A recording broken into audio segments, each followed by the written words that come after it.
Chapter 2. When the World Spoke. Daniel woke to silence. It took him a second to understand what was wrong. His eyes opened, but his body stayed still, caught in that strange space between sleep and awareness where the mind noticed something missing before it could name it. The room was dim. The curtains still held back most of the morning light. Rain no longer tapped at the window. The house should have sounded the way it always did. It didn't. No low mechanical hum through the wall. That was what snapped him fully awake. He sat up too quickly, the room shifting for half a second before settling again, and got to his feet. He stepped into the hallway without bothering with slippers, barely registering the cool floor underfoot. This time he stepped straight on the loose floorboard and made it creak. Normally he would have adjusted without thinking. This morning he hardly noticed. The back bedroom door was slightly open. He pushed it wider and stepped inside. The oxygen concentrator was off. No hum, no glow from the display, no sound at all. His chest tightened. "Mum!" She stirred on the bed, slower than usual, her eyes opening a fraction. "I'm here." Relief came first, fast and sharp. It only lasted a second before his attention snapped back to the machine. He crossed the room in 2 strides and crouched beside it.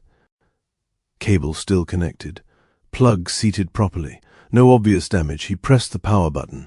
Nothing. No flicker, no response. He pressed it again, harder, even though he knew that wouldn't make any difference. Still nothing. "Mum, stay with me a second," he said, already standing. He moved back into the hallway and went straight for the fuse box. He opened it, checked each switch, then checked them again. Everything was still up. No trip, no obvious reason. For the machine to be dead. He flipped one switch down and back up anyway, more to confirm than out of hope. Nothing changed. He pulled out his phone. No signal, no bars, no data. He stared at the screen for half a second, then locked it and shoved it into his pocket. Power out, mobile network down, no internet. It was possible the Wi-Fi had gone with the power, but that was hardly the point now. This wasn't just their house. If mobile was dead as well, it was wider than that, maybe much wider. He went back into the bedroom and opened the cupboard beside the bed. The backup cylinder was where it should be. He checked the pressure gauge, not full. Enough. "It's all right," he said, keeping his voice level. "I'm switching you over." His mum watched him, pale and tired, but still alert enough to follow what he was doing. He disconnected the tubing from the concentrator, attached it to the cylinder, adjusted the flow, then waited for the faint hiss. There. He watched her breathing for a few seconds to make sure it settled. "How long?" she asked quietly. "A while," he said. It was not really an answer, but it was the only useful one. Too many variables. Too much he didn't know yet. He could tell from the way she looked at him that she understood that. He straightened slowly and looked around the room as if the answer to the morning might be waiting somewhere obvious. It wasn't. Curtains, chair, water glass, medication, oxygen tubing, familiar things made strange by one missing sound. "I'm going to check outside," he said. "I'll only be a minute, Daniel." He looked at her. "Don't do anything stupid," he almost smiled. "Not planning to, that's not the same thing." "No," he agreed. "It isn't." He stepped out, closed the bedroom door most of the way, then headed for the front of the house. The silence felt wrong even before he opened the door. A normal morning had layers to it. Engines turning over, distant traffic, someone's television too loud, doors opening and closing, a dog barking in the next street. This was different. Not quiet, stripped. He unlocked the door and stepped outside. The street looked normal at first glance. Same parked cars, same brick front, same low walls and short drives. But the people outside gave it away. A man across the road stood in his dressing gown looking up at the sky as if waiting for it to explain itself. 2 houses down, someone was trying to start a car that clearly wasn't going to start. Further along, a woman stood on her front path with her phone in one hand and the sort of expression people wore when they had not yet decided whether they were dealing with inconvenience or disaster. Daniel looked up. The sky was wrong. Not dark, not stormy, just too clear. The cloud cover from the day before was gone, but what had replaced it did not look right either. The blue felt washed out and strangely flat, as if depth had been reduced somehow. Even the light looked thinner. "What's going on?" someone called. "No idea," another voice answered. Daniel stayed on the doorstep for another second, listening. No traffic, no aircraft, no distant motorway hum, no power lines buzzing. Just the low murmur of confused people and something deeper beneath it that he couldn't quite place. Then the sky rippled. It was slight, so slight he might have missed it if he had blinked. A broad, almost invisible wave passed across the whole span above them, not moving through the air but through whatever sat behind it. His stomach tightened. A low sound followed. It wasn't thunder. It wasn't mechanical. It felt too large for either. The closest thing he could compare it to was pressure, as if the air itself had shifted and the body noticed before the ears did. All around him, people reacted at once. What was that? Did you see that? Is this some kind of blackout? A car horn suddenly blasted further down the road, continuous, harsh, unbroken. Daniel turned immediately.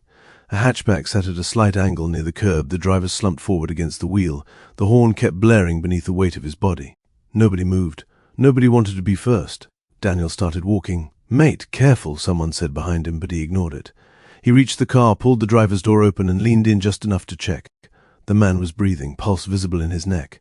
No blood, no obvious injury, unconscious or close enough to it. Daniel shifted him back enough to free the horn. The silence that followed felt bigger than the noise had. When he stepped back, he noticed another person sitting on the pavement a little way off, blinking slowly like they had just woken from surgery.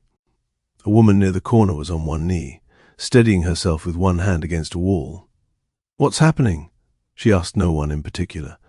Daniel didn't answer because he didn't have one. Then the tone came, sharp, clear, impossible. It was not loud in the normal sense. It did not come from left or right, above or below. It simply existed everywhere at once, perfect and undeniable. Every head in the street lifted, every voice stopped. Daniel went still. The tone shifted, thinning into clarity, and then a voice spoke. Integration process initiated. For a fraction of a second, nobody reacted. The words were too clear, too precise, too intimate to make sense. They had not come through a speaker. They had not echoed through the street. He had not heard them through his ears so much as understood them directly. Then the shouting started. "What the hell is that? Where's that coming from?" Is this some kind of emergency broadcast? A child further down the road started crying. Daniel ignored all of it and listened. Global system synchronization in progress. Something in his skin prickled. Biological and environmental recalibration commencing. The pressure in the air increased. Not enough to hurt, but enough to register. His chest felt tight for a second, his teeth on edge, as though the atmosphere itself had become denser. Phase 1. Activation. The world changed. There was no explosion of light, no obvious wave rolling through the street, nothing theatrical. And yet Daniel felt it. Something had settled over reality, or maybe beneath it, changing the relationship between things in a way he could not see but knew had happened. The street was the same, but it wasn't. The air was the same, but it wasn't. A scream sounded from the far end of the road. Then another. Daniel turned. The dog was the first thing he saw. A familiar one, or had been familiar. He thought it belonged to the family near the end terrace. Only now it looked wrong in ways that his mind struggled to catalogue fast enough. Larger, definitely. Muscles pulled tighter under the skin. Limbs slightly too long. The head looked too narrow when it turned, the jaw opening wider than it should have. It snarled. The sound was deeper than any ordinary dog had a right to make. A man stumbled backward and fell against a parked car. Someone else screamed again from inside a house. Daniel stepped off the pavement before he had fully decided to. "Back away," he said. His voice came out calm, not loud, but it cut through the panic near him. "Get inside." The creature's eyes locked onto movement. Then it lunged. Too fast. Daniel grabbed the nearest solid thing, a metal bin left beside a gate, and swung it up between himself and the animal. The impact slammed through his arms and into his shoulders hard enough to make his teeth clench. Stronger than it should have been. Far stronger. The bin dented inward with a horrible metallic crack. But it gave him the second he needed. He shoved forward and angled the bin rather than trying to stand against the force head-on. The creature hit the side, lost the clean line of its jump, and landed crookedly before spinning back. "Inside," he said again, sharper now, and this time people moved. Doors slammed. Footsteps pounded over paving slabs. The man who had fallen scrambled backward and half-crawled through his own front gate. Daniel did not chase the moment. He did not advance. He held position, bin still up, attention fixed. The animal bared its teeth and tensed. It looked ready to spring again. Then it stopped. Its head tilted slightly as if listening to something just beyond hearing. Without warning, it turned and ran. Gone. For a second nobody moved. Then noise crashed back in all at once. Shouting, swearing, someone sobbing in a garden, a voice from an upstairs window demanding to know what that thing was. Daniel lowered the bent bin slowly and let it drop beside the wall. His forearms ached from the impact. He flexed his fingers once, testing them. No immediate damage, the voice returned. Integration complete, everything in him went still again. Survival is now optional. A pause. Evolution is mandatory. Something flickered across his vision. Daniel flinched, more from surprise than fear, and focused on the air in front of him. Pale lines of text hovered there, translucent and impossible. System initialized. The letters were crisp and stable. Not projected onto the world, not imagined either. He knew the difference immediately. They sat in his field of vision with the same certainty as anything physical. All around the street, other people reacted. "What is that? What is that? I can see something. Get it off." Get it off. A man actually swiped at the air in front of his face and nearly lost his balance doing it. Daniel didn't move. He kept his breathing steady and forced himself to think. His mum was inside on a limited oxygen supply. That thought cut through everything else. He turned and went back to the house at once. Inside, the difference was immediate. The familiar shape of rooms and furniture should have been reassuring. Instead, it only emphasized how much had changed outside. He locked the front door, checked it automatically, then headed straight for the bedroom. His mum looked up as he entered. "You were longer than a minute, yeah." He crossed to the bed and checked the oxygen cylinder again. Pressure still falling at a tolerable rate. Not yet urgent, but urgent enough in the background that every second now mattered. Power's out everywhere. Network too, and... He met her eyes. "And something is very wrong." She studied him for a second. "That's not all." He glanced at the door, then back at her. There wasn't much point softening it too much. Not after what he had just seen. There was a voice, he said, not through speakers, just there. It said something about integration. Recalibration. Her expression tightened slightly, but she didn't look confused. If anything, she looked grimly unsurprised, as though the world finally deciding to become impossible was still less offensive than a cancelled hospital appointment. "I heard it," she said quietly. Daniel paused. "You did?" "Yes. I thought I was dreaming." "You weren't." He reached out and adjusted the blanket around her legs, more for something to do than because it needed it. There was an animal outside. Changed somehow. Aggressive. What kind of changed? "I don't know yet." He chose the words carefully. "But not normal." She let that sit for a moment. "And you're going back out?" It wasn't a question. "Yes, because of the oxygen. Because of the oxygen," he agreed. "And because sitting here waiting for someone to fix it isn't your style." "That as well."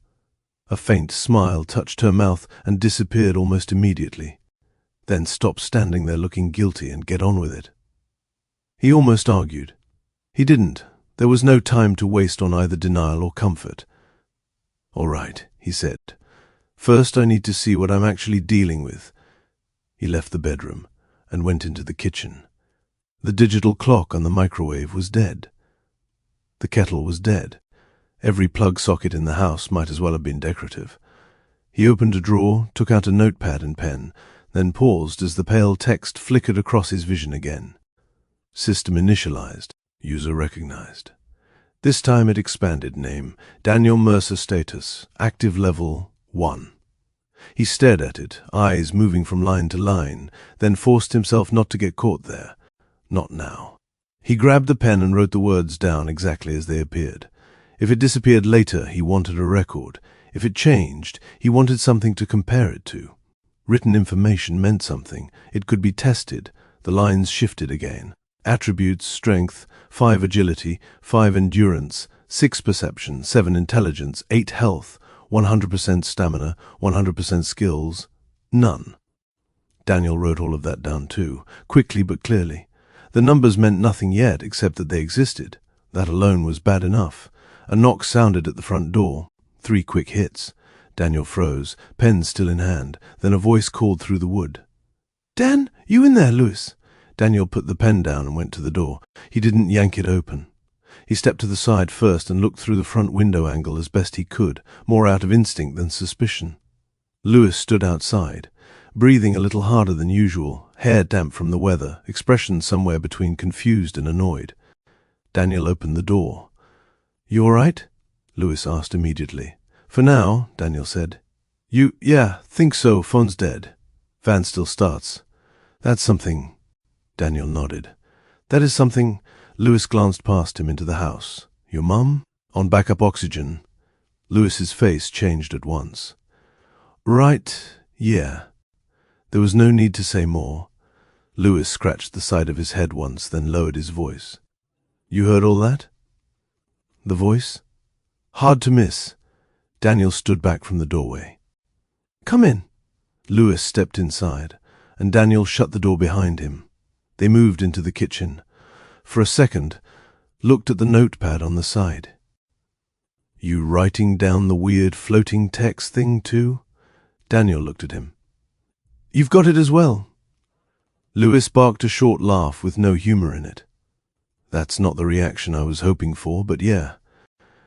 "Good," Daniel said, then realized how that sounded. "Not good. Just useful to know it's not only me." "Fair." Louis leaned one hand on the kitchen counter and exhaled. "There was a bloke on my street shouting that the government had hacked everyone's heads somehow." Daniel gave him a flat look. "I know," Louis said. "Didn't say it was convincing." For a second, despite everything, the familiarity of the exchange steadied something in the room. Louis had been one of the few people Daniel had kept close over the years. They had met through the sales job Daniel worked weekends during college, and unlike most people who passed in and out of life with promises to keep in touch, Louis had actually stayed. Practical, reliable enough. Good under pressure once he got his head around a problem. That mattered more than a perfect first reaction. "My mum's oxygen won't last forever," Daniel said. Louis nodded immediately. "Then that's the priority." "Yes, what do you need?" Daniel looked down at the notes, then back up. "Oxygen supplies if we can find any. Cylinders, tubing, masks if needed. After that, water, food, batteries, anything useful. We also need to know how bad it is out there." Louis listened without interrupting, then nodded again. "Van's half a tank. More if the gauge isn't lying." "That's good. There's a chemist a few minutes away," Louis said. "Might be worth trying there first. It is." Daniel looked toward the hallway, toward the back bedroom door that sat just out of sight from the kitchen. "I need to speak to my mum first. Then we move." Louis followed his glance and lowered his voice further. "I'll wait here." Daniel nodded and headed back down the hallway. When he re-entered the bedroom, his mum was looking towards the door as if she had been listening for every sound. "Louis is here," Daniel said. "That's good. He's got the van. We're going to check the chemist first." She nodded once, then looked at the oxygen line. "I'll manage." He knew better than to say, "Don't worry." People said that when they had nothing useful to offer. Instead, he stepped closer and checked the gauge again. He would be back before it became critical. He had to be. Outside, somewhere beyond the walls of the house and the limits of the street, the world had already begun changing into something else. Inside, there was still just enough normal life left to fight for